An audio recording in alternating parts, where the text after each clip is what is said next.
बिस्मिल्लाहिर्रहमानिर्रहीम। अस्सलाम वालेकुम माय यूट्यूब फैमिली, कैसे हैं आप? उम्मीद करती हूँ आप अपने घरों में खुशबाश होंगे, हंसते बसते होंगे और मेरे व्लॉग्स देखते होंगे। मैं बना रही हूँ बिरयानी की रेसिपी मैंने पहले भी दी है, आज मैं फिर दे रही हूँ। आज मैं टमाटर बिरयानी बना रही हूँ जिसमें ढेर सारे टमाटर डाले हैं, तो वो भी आपसे मैं शेयर करती हूँ। ये मैंने प्याज में हल्का सा नमक डाल के 1 चम्मच नमक डाल के अपने टेस्ट के अकॉर्डिंग इनके जितना सालन में डालते हैं, तो वह मैंने उसको सोते का लिया, सॉफ्ट का लिया, फिर अदरक लहसुन का पेस्ट डाला और बाद में इसमें नमक, मिर्च, ज़ीरा पाउडर, गरम मसाला और दीगर स्पाइसेस डाल के तो इसको थोड़ा सा मैं भून लूँगी और थोड़ा सा मैं पानी लगाऊँगी ताकि ये जो मिर्चें हैं ये ना जलें। तो अगर मिर्च जल जाए तो फिर उसका टेस्ट ही ख़राब हो जाता है, हंडिया का या चावलों का या बिरयानी जो भी आप बना रहे हैं तो उसका टेस्ट बिल्कुल नहीं आता। तो अब इसमें मैंने डाल दिया, इसी मसाले में मैंने चिकन ना ऐड कर दिया। चिकन को धो के स्टेन करके रखा हुआ था, तो इसमें पानी डालने की बिल्कुल ज़रूरत नहीं, तो वो मैंने इसमें डाल दिया। अब इसको मैं भून लूँगी अच्छे तरीके से।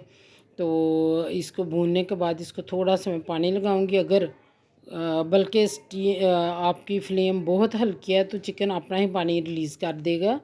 तो इस तरीके से ये देखिए चिकन ने बहुत सारा पानी छोड़ दिया है, तो अब पानी डाल दी। लेकिन इस बात का ध्यान रखना है कि इतनी तेज़ फ्लेम नहीं हो के साथ नीचे से मसाला जल जाए। अगर मसाला जल गया तो फिर आपका वो टेस्ट डेवलप नहीं होगा जो एक होना चाहिए। माशाल्लाह इतनी मज़े की बिरयानी बनती है मेरे घर में और इतनी ऐसे लगता है कि कमर्शियल स्टाइल है, कोई बहुत बड़े रेस्टोरेंट से मंगवाई गई है। और उसको बुनाई करने के बाद 5 मिनट मैंने उसकी बुनाई की और ढेर सारे टमाटर काट के डाल दिए और सब्ज़ मिर्चें कुछ डाल दियाँ।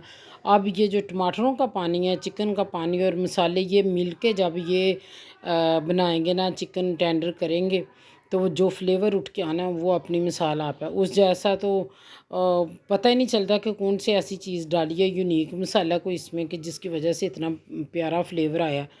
तो बहुत मज़ेदार बिरयानी बनी। दूसरी साइड पे मैंने देगचा चढ़ा लिया, इसमें पानी रख लिया अपने चावल उबालने के लिए। तो चावलों में मैंने डाल लिया गरम मसाले का 1 चम्मच भर के, उसमें ज़ीरा, बादियान के फूल, इलायची, काली इलायची, काली मिर्च, जो वो सब्ज़ इलायची वगैरह जो भी होता है, साथ मैंने नमक डाला, साथ मैंने उसके ऑयल डाल के और पानी उबलने के लिए रख दिया। और इधर मैंने वो जब टमाटर आधे पक चुके थे, पानी उनका अच्छे तरीके से रिलीज़ हो गया, मिक्स हो गया चिकन में, तो फिर मैंने इसमें डाला एक बिरयानी मसाले का साशे डाल दिए, एक नेशनल बिरयानी मसाले का, क्योंकि नेशनल बिरयानी मसाले का साशे होममेड मसाला नहीं है, वो भी इंशाल्लाह मैं आप लोगों से शेयर करूँगी। ये बाज़ारी मसाला जो मैं ऐड कर रही हूँ, तो मैं इंशाल्लाह बिरयानी मसाला, कोरमा मसाला, कोफ्ते मसाला, ये सारे जो जितने स्पाइसेस हैं, जितने मसाले हैं जो मैं घर में बनाती हूँ, वो भी मैं आप लोगों से शेयर करूँगी।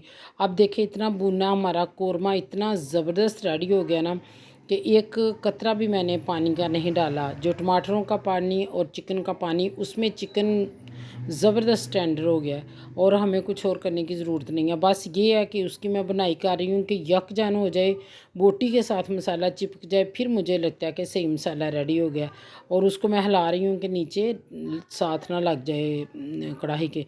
और ये इधर मैंने डाल दिए चावल, और चावल भी हमारे रेडी हो गए हैं। और अब मैं लगाती हूँ दम, और दम लगाने के बाद फिर इसका मैं आपको फ़ाइनल लुक दिखाती हूँ। तो ये हमारे देगचे की फ़ाइनल लुक, और मैं डिश आउट करती हूँ। ये हमारी बिरयानी की फ़ाइनल लुक देखें और एंजॉय करें। तो बेस्ट ऑफ लक, अल्लाह हाफिज़।